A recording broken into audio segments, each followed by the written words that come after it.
দেখুন, মেসিকে নিয়ে কিছুক্ষণ আগে যা ঘটে গিয়েছে, অর্থাৎ কিছু অতি হ্যাংলা লোক এমনভাবে সল্টলেক স্টেডিয়ামে মেসিকে ঘিরে রাখলেন যে তাদের দাপটে গ্যালারিতে দামি টিকিট কেটে পকেটের পয়সা দিয়ে সকাল থেকে আসা, দূর দূর থেকে আসা লোকেরা, দর্শকরা, ফুটবল প্রেমীরা তারা মেসিকে দেখতে পেলেন না। সেই ক্ষোভ তারপরে জলের বোতল ইত্যাদি ইত্যাদি হলো, মেসিকে চলে যেতে হলো। আমরা এক বাক্যে নিন্দা করছি, এটা লজ্জাজনক ঘটনা। এবং এই হ্যাংলাগুলো যা করলো, এটাকে কলকাতাকে একটা বদনাম করে ছাড়লো, যেখানে মেসি একটা খেলা বসে দেখবেন বা পায়ে হয়তো একটু ফুটবল দিয়ে তাকে স্কিল দেখাতে বলা হতো, পায়ে ফুটবল ছোঁয়াতে পারলেন না। কিন্তু তারপরে ক্ষোভটা যেখানে যাচ্ছে, দয়া করে নিজেদের একটুখানি সংশোধন বা সংযমে আনুন।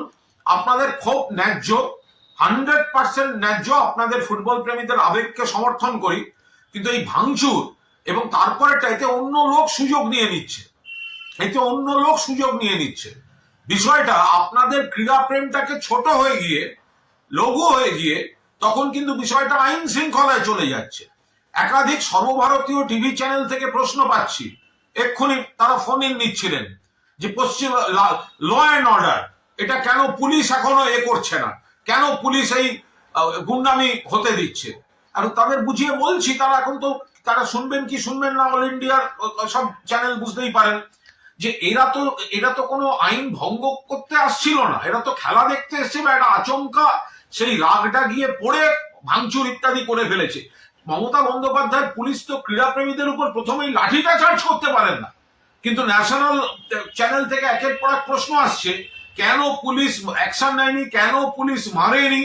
আমি আপনাদের অনুরোধ করব, যারা বিক্ষুব্ধ, আপনাদের আবেগ ঠিক আছে, কিন্তু দয়া করে সংযম করুন। গোটা বিষয়টাকে নিয়ে শকুনের রাজনীতি করতে অন্য লোক নেমে পড়ছে, সেটা হতে দেবেন না।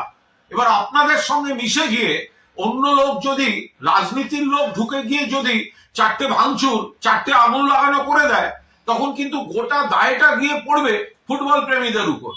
আমি একটু আগে একটা চ্যানেলে, দিল্লির একটি চ্যানেলে ফুটবল প্রেমীদের আবেগ বলতে গিয়ে আমাকে বলা হলো, আপনি গুন্ডামিটাকে কভার ফায়ারিং দিচ্ছেন। এটা তো, আপনারা তো গুন্ডামি করতে যাননি, আপনারা যেটা করেছেন একটা উগ্র বহিঃপ্রকাশ হয়েছে, হয়তো ঠিক হয়নি সেটা, কিন্তু আপনাদের এই যন্ত্রণাটা বেরিয়ে এসছে। কিন্তু অবিলম্বে সেটা থামান, না হলে এর মধ্যে অন্য শকুনের বাহিনী ঢুকে যাচ্ছে।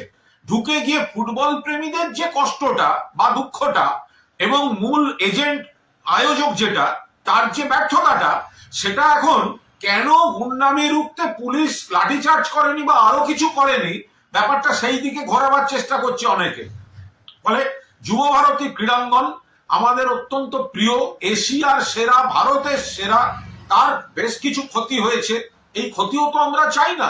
ফলে দয়া করে অন্যদের এই আবেগের সুযোগ নিয়ে ঢুকে আসল গুন্ডামি করা বা ইস্যুটাকে অন্যদিকে ঘোরানো, দয়া করে আপনারা নজর রাখুন, আবেগকে সংযত করুন। আপনাদের আবেগ সেটা সবাই বুঝেছে, কিন্তু কোনো ধরনের ভাঙচুর বা কোনো